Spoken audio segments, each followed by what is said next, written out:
So you're a landlord or thinking of becoming one, and suddenly everybody's talking about Airbnb. Across the country, new inventory, existing inventory, it's all being converted into short-term stay and vacation rentals. The question is, what's the impact on the municipality? How's it affecting affordable housing? Is it a good business model? Well, Mike, who do we have here to talk about this very important topic? Don't touch that dial. We have Kathleen Trainor, Executive Director of Tourism Barrie, and we will be talking about this very subject on this episode of Hitting Home with Mike Arif.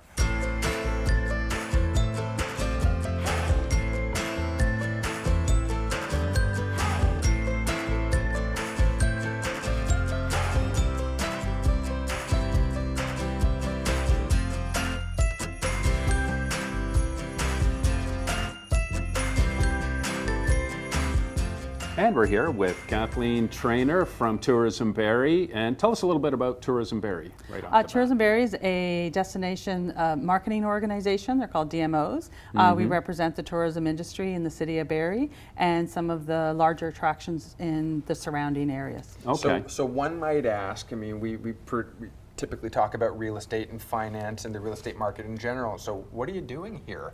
You know, why do we have you on the show? And we've talked about vacation rental, but you know, tie that together for us. Well, Airbnb and vacation by owner rentals and short-term rentals are becoming part of the tourism ecosystem. They're becoming more and more popular and more trending. Airbnb, of course, is a billion-dollar. It's a billion-dollar company, and they have a lot of advertising and branding, and it's appealing to stay at a short-term rental. And so there is some. I've done it. Many of us have done it. Yes. Yeah. There's some benefits to it. And then now you're seeing some of the bigger chain owners like the Marriott's and TripAdvisor are actually advertising vacation owners. They're niching more into a luxury vacation ownership. Marriott Are they doing it out of necessity? You can't beat them, join them? Or is this a model that I think they've they're actively been pursuing? No, I think they're seeing the success of Airbnb, and I can definitely say Airbnb is taking some occupancies away from the hotels, and there's some appealing factors to it. You're seeing a lot of some of the, we call them OTAs, online travel agents. You're seeing a lot of the OTAs and some of the what they're trending. You'll seeing them for the luxury. So you're getting a corporate person or a consultant that is highly paid. He's here for 2 weeks. They're going to do consulting work. They'll rather stay at a property that has a kitchen and refrigerators and full and just a little more upscale from a hotel. So let's talk about this, though. I think when we were talking before the show, you were saying we're seeing about a 10 times increase in the popularity or the uptake of this as a business model for property owners. You're saying in the last 4 years? That is correct. About 3 or 4 years ago, we started counting the Airbnbs in Barrie. There was 35. Now there's 380 listed. No sign that it's leveling off, or? No, we'll certainly check it again in 2019, but you've seen substantial increments throughout the years, and we just checked a couple of months ago, and there was 380 Airbnbs in the city of Barrie. Listed on Airbnb only. That's not including vacation by owner. That's not including the other companies. I think there's The question is, are these properties that would otherwise be long-term rentals that could be utilized in a municipality where we have a very low vacancy rate? Yeah, well, we're going to get into that in the next in the next segment. But right now, I mean, one of the things that we're dealing with, and what the recent council in Barrie was dealing with, was the tax and the implication. And you represent a group of people who serve the tourism industry. You said the hoteliers, restaurants, attractions, etc. Let's talk about that impact and what does that sector actually contribute to the local economy, and how is that impacted by the Airbnb or the vacation by owner, if you will, model? So right now, the city of Barrie, the tourism gives $68.5 million of economic impact, and that's 475,000 people stay in a Barrie hotel annually. So that is about an average. That's for the last 2 years. We have very high occupancy. It's about a 67.8% occupancy and rising. That's like every one of the year. highest in the province, isn't it? It's pretty high. And not just tourism? People here for a wedding, or people here for a convention, or That's true. That's still, well, you split it out into meeting and conferences, sports tourism, leisure, and corporate. So Okay. right now, Barrie is looking at a 50% to 55%, and that is steady for the last 10 years since we've been tracking it, of a corporate market that come to Barrie. Okay. And then we have about an 8% of meeting and conference, and then you have a 30% leisure, and then the rest is about a 10% sports tourism. And so that is the breakdown. And so the Airbnb right now, I would suggest, is strictly leisure. We don't see a lot of corporate markets, corporate people staying in Airbnbs. Airbnb and short-term rentals. Yeah, short-term as rentals. altogether, I think there's overnight rentals. We haven't seen a decrease in our corporate occupancies due to Okay. that. So right now it's purely leisure, which is good because the only way to increase your tourism coming to your destination is through leisure. The corporate market is a very hard market to bring, and it's ups and downs with economy. And if there's they cut the travels and cut the corporate travels quite easily, where leisure is steady. So here's the thing, that's though. good. I mean, the hoteliers, the ones who are registered doing business in the city of Barrie and Simcoe County surrounding area, the attractions, the ski hills, et cetera, they're generating tax revenue. Correct. And that's something that I think is very important to the local economy and to our viewers as well. They should realize what the impact is on there. And up until now, and if we look, I think Ron's got an article for us as well from the CBC, if I'm not mistaken, with regard to the impact in the GTA. But really what's happening with the Airbnb model is that there's no formalized system in terms of capturing that tax revenue and how that can funnel back into the health and well-being of the economy. So how are you as a lobby organization, if you will, advocating on behalf of or against? So in 2017, the provincial government allowed municipal accommodation tax. So now municipalities can collect tax on accommodations, and that is what is funding your tourism industry. And right now, that is, you're looking at for the tax, $1.6 million back into the city of Barrie specifically for tourism. Right. So the hotels bring in $32 million in revenue into combined. And so that is that's where your funding and where your money comes from to support tourism. And in Airbnbs, they don't pay taxes. No. So the bottom line is, though, yeah. that your conventional business model is able to generate revenue that is going back in Yes. to improve the quality of life for local residents or offer services and attractions. And if we're not capturing that out of the Airbnb market. Now, Barrie's not necessarily the cutting edge, they're not necessarily the pioneer on any one topic, but as the article is showing, the city of Toronto is obviously tackling it. I'm assuming Ottawa's tackling it. Vancouver. Other municipalities, or Vancouver's Vancouver tackling has. it. So Yes. fair to say the city of Barrie is going to be tackling this in the near future on how to address it? Yes, of course there are. There certainly will be getting some pressure from the city, from the hotels located in the city of Barrie. They pay several $1 million in corporate taxes, and they would probably want the Airbnbs to pay their share as well. So they have to tackle it because one, it's a source of revenue back into the city of Barrie to support tourism and festival events and other things. So they would want to see that, especially looking at 380 Airbnbs at a 50% occupancy. You're looking at $4 million. So and I think given that this is a relatively new phenomenon, I mean, B&Bs have been around forever, but it's only become a popular thing for where everybody seems to be wanting to get involved. But I think some municipalities are taking a wait-and-see attitude right now, knowing that certain municipalities have brought forward attempts to make changes, which are being challenged and taken to the OMB, Ontario Municipal, or what is the equivalent of the OMB today. Yeah, absolutely. It's been evolved.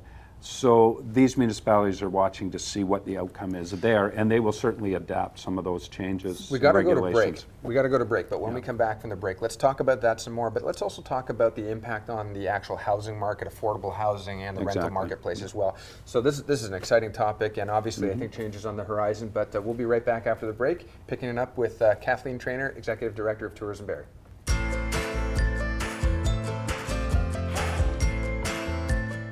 Welcome back to Hitting Home with Mike and Arif. We've got our guest with us, Kathleen Trainor, Executive Director of Tourism Barrie. Thanks for being here, Kathleen. You're welcome. Bottom line is, yes, we're a real estate related show. We're talking about finance, we talk about investment, but the bottom line is that when we're into the short term or vacation rentals, or otherwise known as the Airbnb type of properties, that also has an impact on the tourism industry. And I know you had some thoughts on that. Yes, it is part of the tourism industry. It's part of the ecosystem. It's growing, it's trending, it's across the world.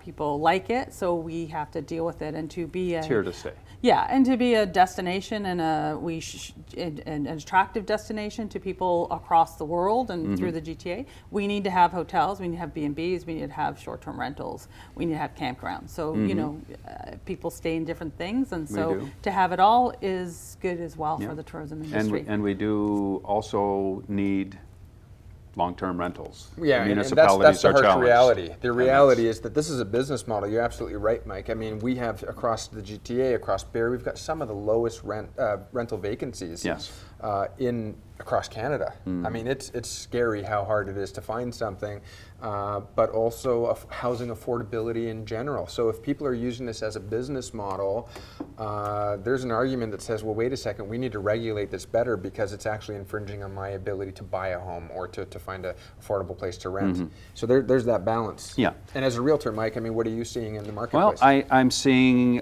more and more people who are buying their first homes or even buying their next home are finding the need for that second revenue stream, be it a second suite, which is now something people have the option to do in Barrie and many municipalities. But the Airbnb model, it looks attractive to some. It's fast money. You don't have to deal with the scenario of a bad tenant that's going to take you 6 months to a year to get out in the long-term thing where that can happen. So let's talk about that. What's the push? Because one of the pushes is, I mean, I could be a landlord and I can make X amount of dollars that are imposed upon me in terms of rental increases on an annual basis as prescribed by the Residential Tenancies Act. I can only go up 1.5% per year. Well, you're scrutinized and controlled, which has a downside effect for the average person who needs to rent a property, because fewer and fewer landlords want to get involved in the process of being a landlord because it's so out of balance, that scrutiny over and policing of landlords versus the protection of tenants. But what does it take, Kathleen, if you want to be somebody who's in now a business model? It's no longer, you're not just a landlord anymore who's maybe putting some money aside for retirement. You're actually operating a business as an Airbnb operator. Well, you are, and I think that's where the legislation has to come in, and as we discussed before, some of the bigger cities are tackling that because it's expensive. They have more lawyers, so our recommendation back to the city of Barrie is wait to see what Vancouver and Toronto, Ottawa does, and let them pay the millions of dollars in consultants and then follow their lead, right? Yeah. So, yeah, I mean, listen, here's the, interestingly enough, I mean, you've got, I mean, I personally believe, I'm a Canadian, I live in a free market society, but we do have regulated industry. And one of the things that also comes in is consumer protections, right? You look at the ride sharing business, you've got the taxi cab drivers and owners who have to be licensed, they have to make sure that their cars are up to a certain standard, and you want to make sure that they're insured, and you want to make sure that the consumer is protected. There's a similar model and a similar concern by municipalities, and it is municipality by municipality, want to make sure though that the consumer is being protected there as well. Yeah, that is correct. So legislating, so some you see that you can't rent your house for more than 180 days. Some see to put a halt on it. So right now it's a free market. Or it's a primary residence. Yeah, so as Mike says, they're buying a house, they're taking away from the rental market, they're taking away from students. So you're seeing Georgian College probably having a hard time finding residents for all their students because they don't have enough residents there. In one article I read, one of the solicitors for one of the people who was challenging this on the side of the Airbnb was saying, should the onus be on my client as a homeowner and a business owner to, be limited or have to correct the problems that, municipal and provincial governments ultimately are responsible for. They should have seen that we were coming to a housing crisis all along here. So why should the onus be on the individual to correct this problem? Shouldn't our government be finding other solutions? Well, and I think here? And that's what the challenge is that's going to the OMB. The lawyer for somebody who owns properties in the Airbnb model is basically saying, wait a second here, municipalities have long known about the crisis and the shortage of affordable housing. They've long known about rental supply being in very tight demand. Why isn't it that municipalities have done more to create affordable housing and affordable rental, and why are you putting it on the private industry, the private sector to do that? Well, I think also what's happening is they're becoming a business. So you have two different models. You have Airbnb, and I own a home, and I've got a big home, or maybe all my kids are left, and so I want to rent some of my houses for more income. That is different from some of the ghost hotels, what's happening, and some of the condos. So they're buying out 50% of the condos that are being built in Toronto, they're buying out as an Airbnb or as a vacation owner. And so then they have a business, they have a property manager, and then it becomes a business, and they're not paying taxes on their business. So in the third segment, we're going to go into explaining and exploring what a ghost hotel is, and we certainly will do that. But let's actually go in just for a second in terms of actually discussing now I'm only going to be able to use it as my primary residence. Going to be able to rent out a basement apartment or something along those lines. But the question is, and one of the challenges that's coming from Fairbnb, which is sort of the consumer advocate group, if you will, lobbyists, the lobbyists as well, they're actually saying that this big challenge and all the regulation is sort of being made by false assumptions by what's known as the hotel lobby group, who feel like their turf is being infringed upon. Yes. That's a component of it, but that's not the entire reason. That is true. However, hotels in Barrie alone, they employ 350 people. They pay several $1 million in property taxes to the city of Barrie. They pay taxes. They have fire codes. They have fire alarms. And so some of the things also is you're not investing that in the Airbnb, so they're not. You don't know if they're safe. Hotels have highly regulated, they have bed bugs, etc. I mean, so you need that scrutiny to make sure the product is safe. And and so they pay all that, and they and that's part of their profit and coming off of their revenue and investment. And so from this perspective, I guess what the answer is, it's not that Tourism Barrie is against the idea of Airbnb. You've very much said it's here to stay, and we're going to learn how to work with it. I think the point is, come on into the space and play in the space and enjoy the space and benefit from the space. Pay your fair share. Pay your fair share, pay your taxes, regulate, let the fire department in there to make sure if it's a basement apartment, you have a fireproof ceiling and you have fire code and, that's you have an exit. Deal. And so, there's some fundamental basic things that need to be done. So if you want to do that, and it's a lot for a homeowner to do, but you do get a return on your investment. And if Airbnb is a trend and then it's not here to stay and it goes away, you actually have a basement apartment that you could rent. We're going to pick this topic up actually because we're going to break right now. And when we come back, let's talk about what a ghost hotel is, but I also want to talk about some of your personal views, your personal experiences in this marketplace. And Mike, why don't you bring us back after the break? Okay.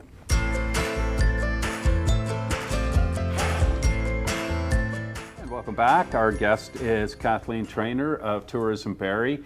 And I just want to reiterate for everybody here that nobody around this table is anti-Airbnb. I think it's a great model. I keep seeing Airbnb as a generic term, the overnight rental thing. There's a place for it. I think it's a new business, new phenomenon. It's certainly at its rate of growth that, like any new business, a lot of the controls and regulations come in after the fact when you start to realize, okay, there's things we need to do to straighten things out. But we focused in the first couple segments quite a bit on the municipality aspects of this. But Simcoe County is a broad region. We've got a lot of cottage areas in that. And this is a very significant event that's happening with rural cottage properties. We're seeing this more and more, and you even have some personal experience with this for sure. So maybe you can tell us a little bit about that. I do have a cottage on the lake, and 4 doors down from my cottage is a vacation by owner, a rental. He's not there. He's from, I think, Toronto or something, and they do come up, and it is challenging sometimes. They will fill a house that really should be for 6 people with 12 people. They play very loud rock and roll. So if you're all next night. door to that, They're next door, they and leave you've their been garbage. used to nice quiet. Yeah, they left their garbage out because, of course, Yeah. they leave it on a Sunday because they're gone, and then the garbage doesn't come till Thursday, and so there's garbage. Animals got into it, so there is some downside to that. So, and this but is nothing where, that tighter rules and regulations can't help. But then all of a sudden, and as well dealing with your municipality and your Yeah. police services if you need it in response to that. Yeah, I think your landlords have to be a little more diligent. And I guess, are you confident that we will hit a point where this will be manageable and everybody will be able to do it? I mean, you always have that risk that you're going to get a bad weekend tenant, I suppose. Yes, and I think that's where it's really exasperated, like it's really out there. If it's is the consistently bad- that, though, then you know there's something that Is can I the be think done. one bad of the things that's people going to that happen, come though, you really touched on the point right off in your opening there of this segment, which is, this is about the entrepreneurial spirit. This is about the fact that somebody's come up with a great new idea and run with it. And slow-moving entities, typically government and larger bureaucracies, have to get caught up and realize, wow, we're actually dealing with something. This isn't just a trend or a little fad. This is actually a real new part of the business ecosystem, as you said. It's going to impact our economy.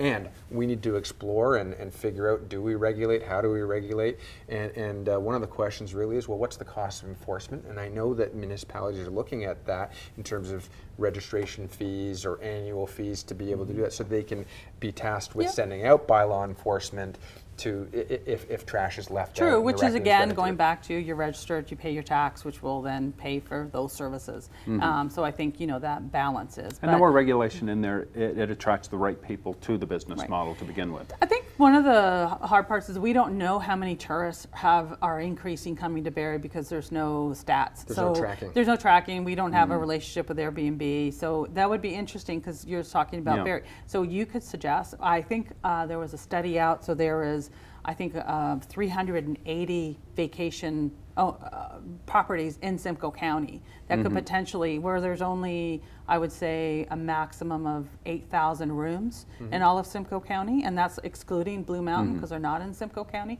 So if you took all of that, there's more vacation cottages and people coming and visiting friends and family than there are hotel rooms. But that's not gauged. So you could suggest that that's in the millions of dollars of economic impact that's not being tracked. And the demand, It could bring more tourists and could increase your tourists if it was tracked, and then people would see the economic benefits to it. And what we can gauge is sort of the golden horseshoe, the population there and in all of Ontario is growing. I mean, I know you used to be able to, if you wanted to go canoeing one weekend in Algonquin Park, you could call a couple weeks before and book that. Now you got to do it the year before. Same with booking hotels. I mean, there's certainly room for the hotel model as well as an additional model to offset that, because the tourism and we have a healthy economy which is going to continue to be healthy, I believe.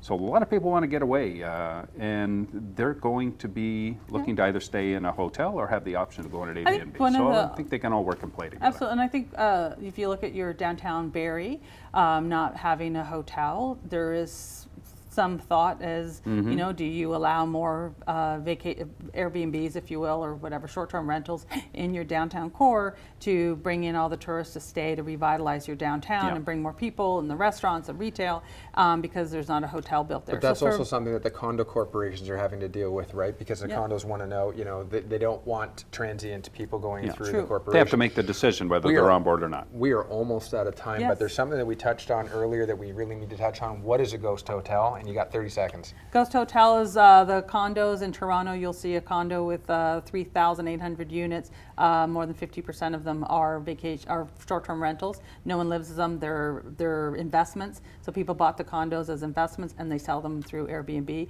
And it's a ghost hotel because there's no concierge. There's nothing. People knock on the doors. They don't know. They're standing in the lobby waiting for someone to meet them. The property manager to open up.